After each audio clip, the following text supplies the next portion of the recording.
How's it going, guys? Hope you guys are doing well. Back today looking at the dividend portfolio. Now, this whole banking situation has kind of thrown the market into a little bit of a panic. I'm gonna run through kind of where my mindset is at now, what I'm holding, if I've done anything, and what I plan to do. But before I get started, I just want to make my traditional disclaimer that none of this is financial, legal, or tax advice. I'm not a registered professional in any of those categories, so take what I say with a grain of salt. Do your own research, consult a professional before investing. So, portfolio is not doing bad, but not doing good. Overall non-weighted return right now looking at a little under negative 18%. From when I started this account, kind of end of 2021, the S&P is down like 14 to 16%, depending on when you look at it. So I am underperforming the market slightly, which obviously you don't love to see. I do think that it was kind of, bad timing, but, you can't pretend to time that stuff. So just going to continue to, buy into stuff that I believe in and hold long term. Now, you guys may have noticed that a name is missing from this list, and that is Medical Properties Trust. So this has had a lot of problems recently. One of the other, ASMR YouTubers that follow stocks, I've, chatted with him a little bit about it. I've been in this name for a little while now. Has a pretty high dividend yield. That's, what it's really kind of known for. Big income play. It's a hospital REIT. So, they own the underlying real estate for a lot of behavioral and general acute care hospitals, both U.S. and internationally. And they've been having some issues with their tenants. So as you guys know, the health of the tenants kind of reflects onto how real estate companies do. And right now, there's been some somewhat concerning issues with Medical Properties Trust. I was, holding out for a while to see if, it would rebound a little bit or we would kind of come out the other side. I do think they probably will come out the other side, but I'm kind of sick of sitting around in this, and it's not the stability and kind of compounding that I want in my portfolio. So I decided to drop it, and I'm going to put the money in something else. I will show you guys right here. This is the sell order. So lost about $79 maybe on this holding.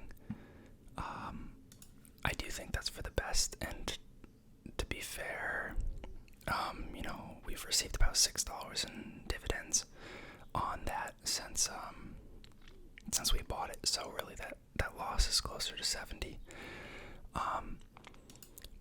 But some of their major tenants, so their largest tenant, Stewart, has been a big, point of contention because MPW decided to make some loans to them. So not only do they have real estate that they're leasing out to a tenant, but the tenant also needed some intermediate financing, and MPW gave them a loan. Now, Stewart has been and is a huge portion of their portfolio, over a quarter.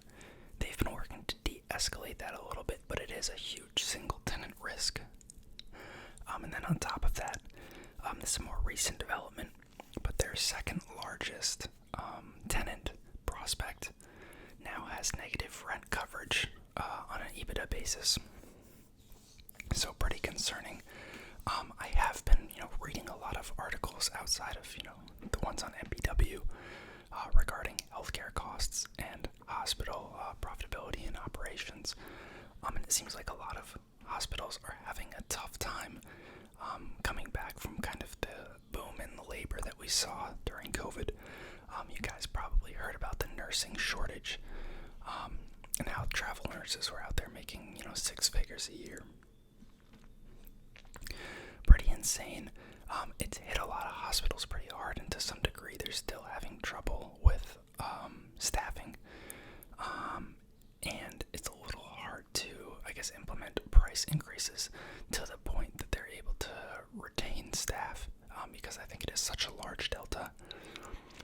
on top of this, we're still kind of beginning to resume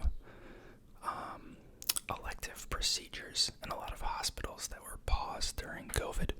But, as we kind of go into this economic downturn, those may start to wane.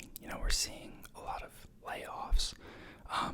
We're seeing economic contractions and high inflation. People don't have as much money to spend, or they're just more weary about spending it, which probably cuts into elective procedures and also, makes it harder to implement pricing increases without seeing, drop in operations. So, there's a number of concerns, and one of the other big things is that they're projected to have a funds from operation decrease in the coming quarters.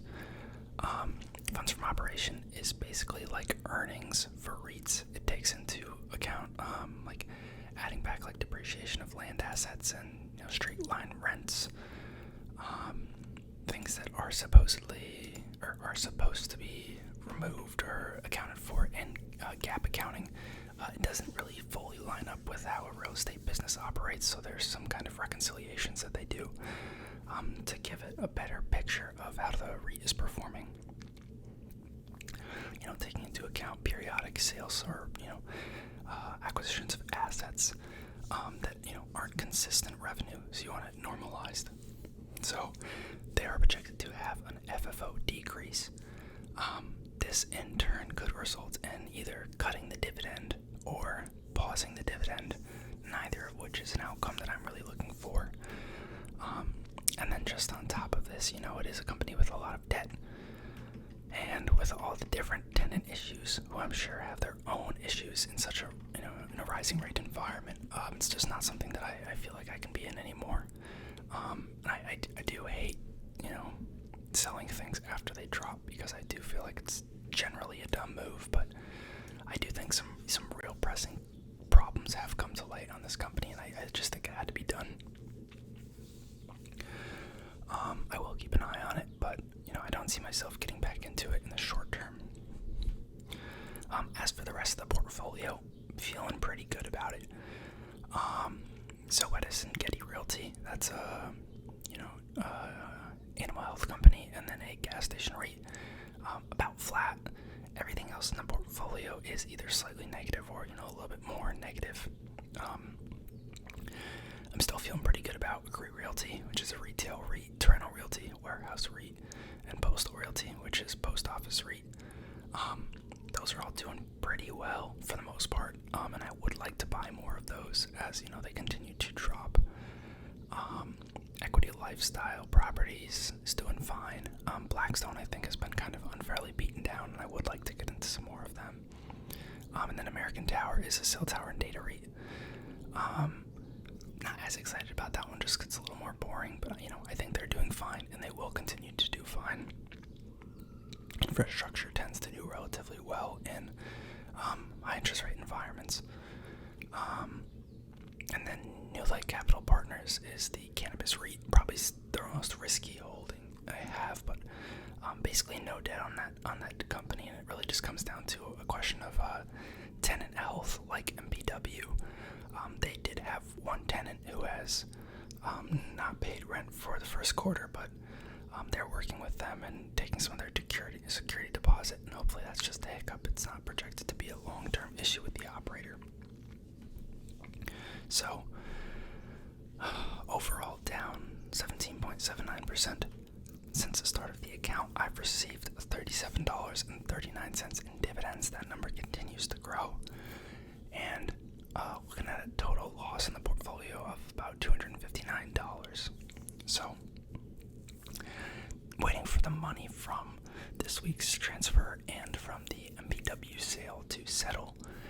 And then I think I'm going to buy up some more Postal Realty shares, some more New Light Capital shares, and perhaps Toronto or Blackstone shares. But I will keep you guys posted and kind of make a follow-up video to let you know what I do. As far as the rest of my portfolio, most of it's in, total market index funds. Has just kind of been fluctuating with the S&P. And, yeah, I mean, I have a couple healthcare holdings, as you guys know. Those are kind of just rocking back and forth as well.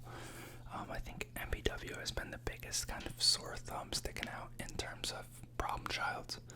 But let me know what you guys think. Let me know how you guys' portfolios are doing, and I will see y'all next time.